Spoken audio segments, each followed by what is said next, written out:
Today I want to talk about the action items that AI note takers capture, and specifically where do they end up, and for me, spoiler, it's nowhere useful. Let's dive over into my Teams and I'll show you what I mean.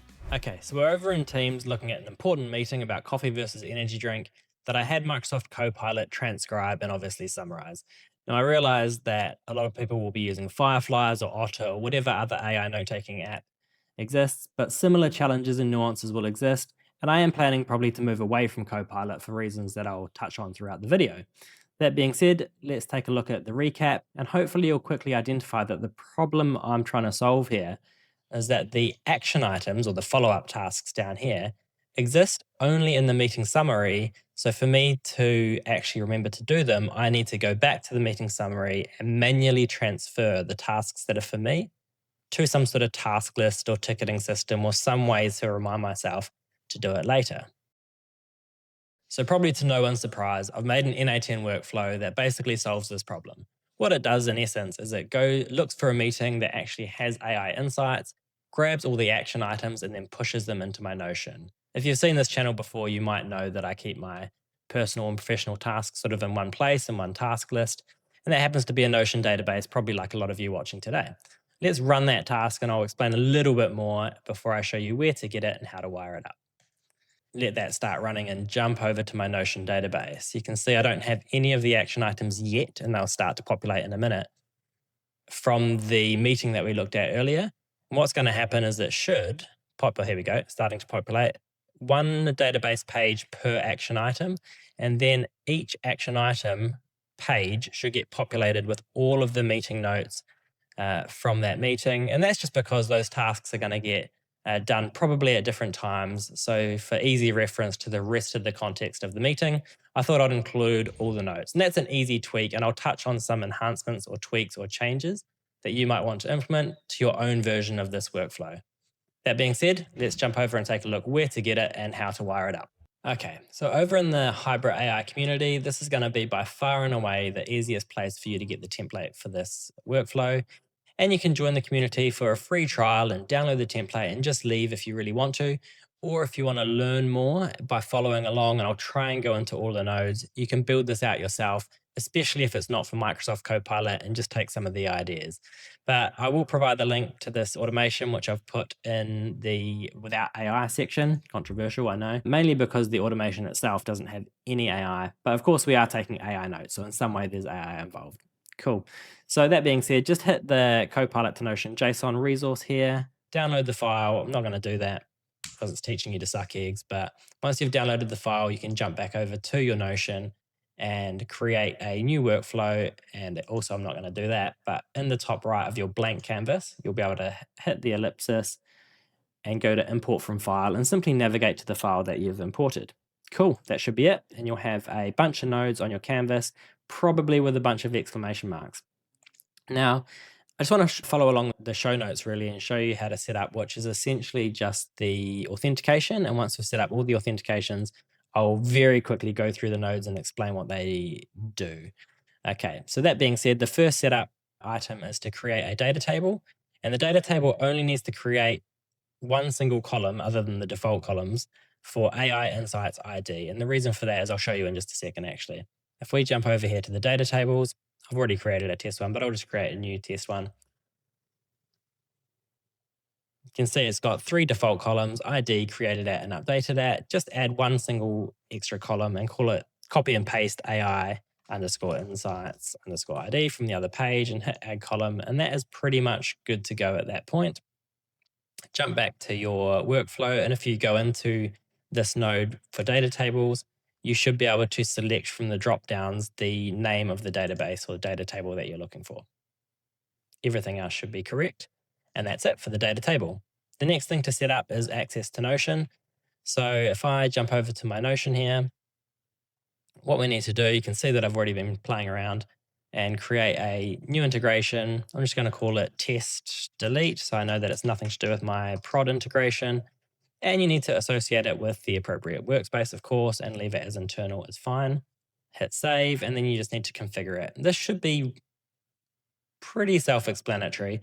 I'm going to give my integration all of the permissions because I'm going to use it for not just this workflow. I also need to give it access. So I go to access and edit access and just search for the database that I want to give it access to. So in my case, that's GTD, and I'm going to give it access to both the dashboard, which is a special view, and also the entire table itself, and just hit save.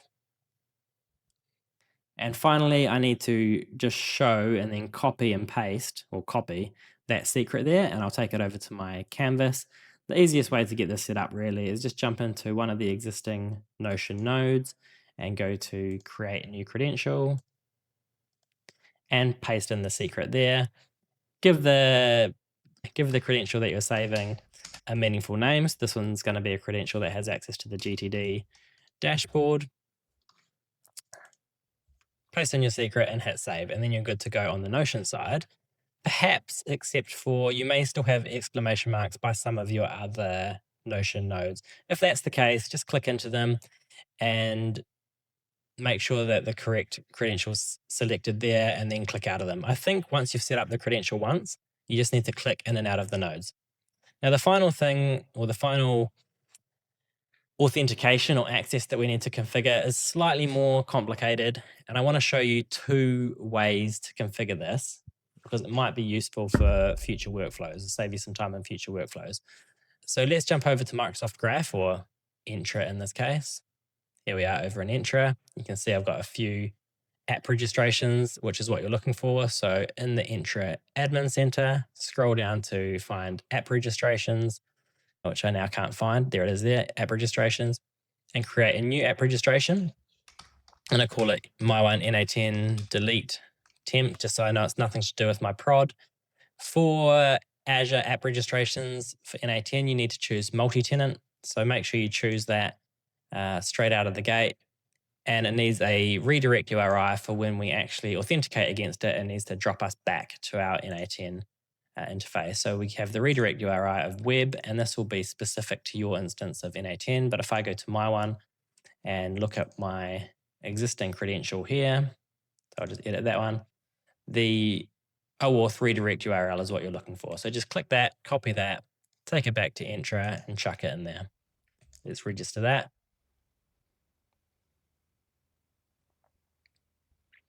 So now the other thing you're going to need is a secret. So go to certificates and secrets, add a secret. I'm just going to call mine temp delete, give yours something more meaningful. Hit add. And once you've added that, make sure you copy the secret and store it somewhere safe before you navigate off this page, because it's a one-time deal. Once you've moved away, you can't get it back again. So I'll just store that off the screen somewhere.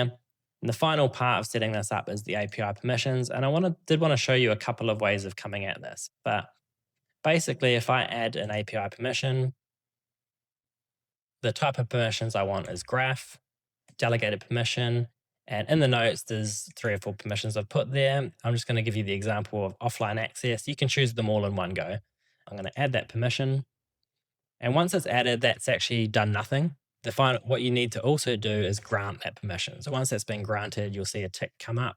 And the reason why I haven't added all the permissions that you need is if I wanted to show you one other way of doing these permissions, particularly if you're planning on using other functionality with Microsoft Graph around your mailbox or calendar. So let's take a look at that.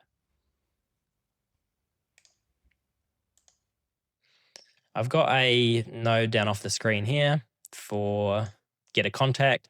It's a native built-in, Outlook node, which is a little bit by the type of node. I haven't even configured it here, but what I wanted to show you is that if I create a new credential, I'm just going to call it temp delete so I know to get rid of it. If I bring over here the secret that I just created and also the client ID, and I'll show you where to grab that secret, and the client ID is in the overview. And just hit connect.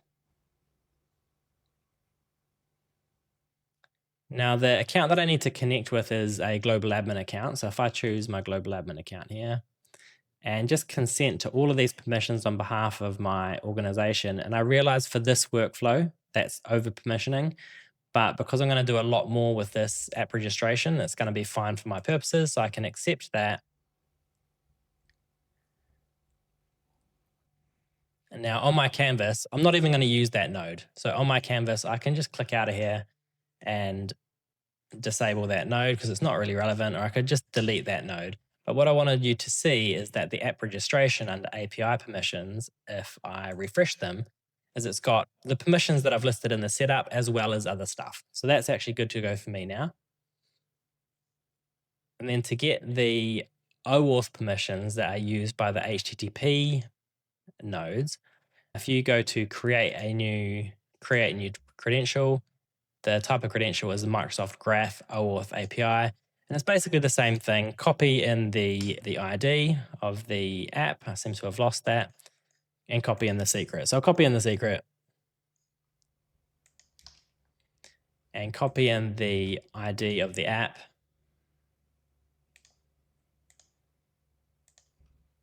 And then you have to connect your account. And it launches you through an authentication flow. For this account, choose the account of the calendar that you want to review. So for me, that's going to be my personal account. I'm not going to do it right now because that actually connects to a different tenant because we're just doing a demo.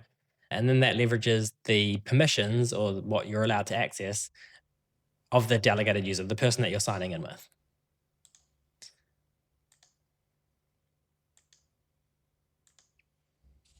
Just make sure, I just go back into that, make sure I left it on the right credential. Cool. Cool. And once you've done that, you've basically set up all of your permissions.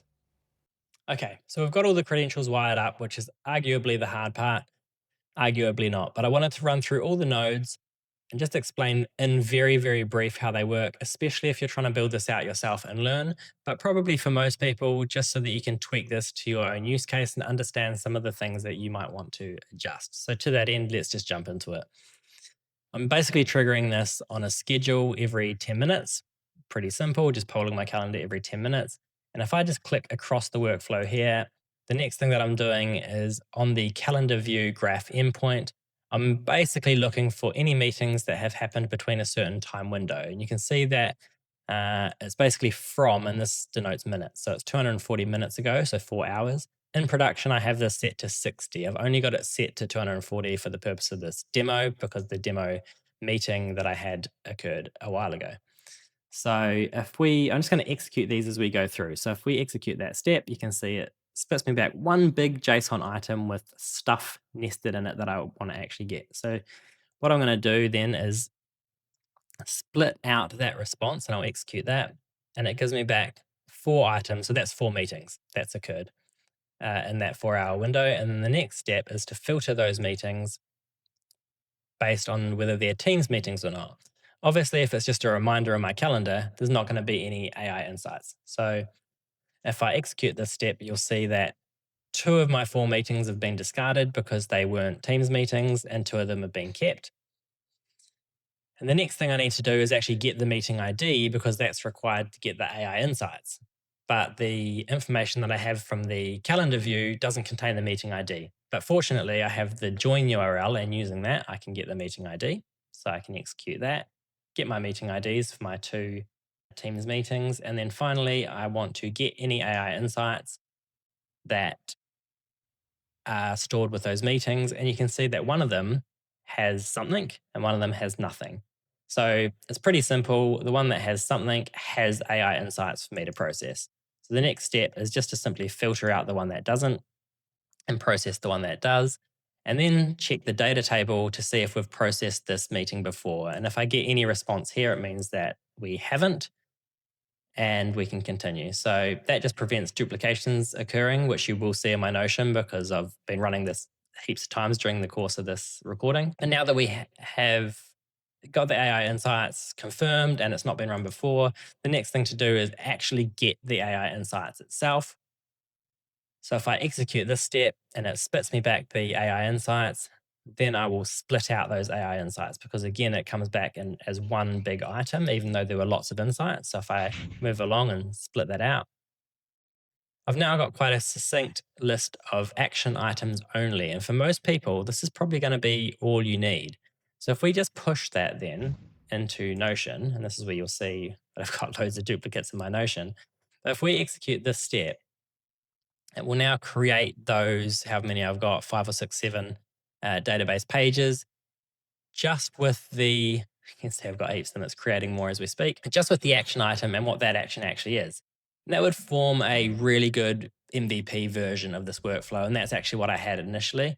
But because all of the action items are going to get completed at different days and different times, I wanted to have the context of the entire meeting notes and all of the sub points of those notes looped onto this action item. So if that's all you need, the action items, then you can go ahead and stop there and delete the rest of the workflow, because the rest of the workflow is probably overly convoluted for compared to what it needs to be.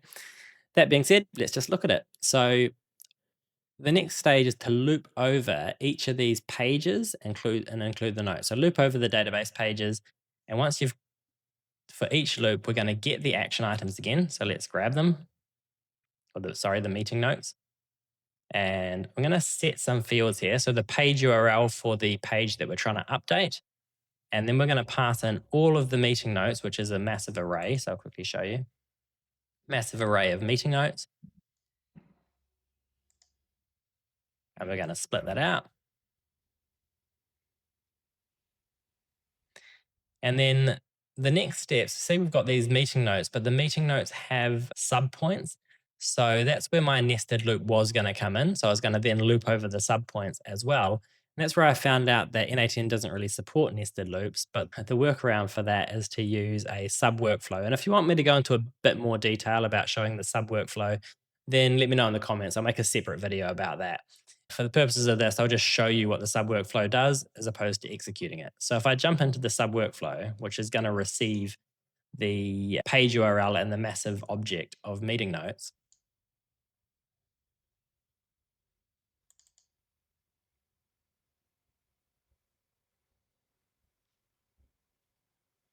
it's basically just going to loop through and get these sub points, and then split out the sub points and then push each sub point onto that page, and then it will return back and do the next page.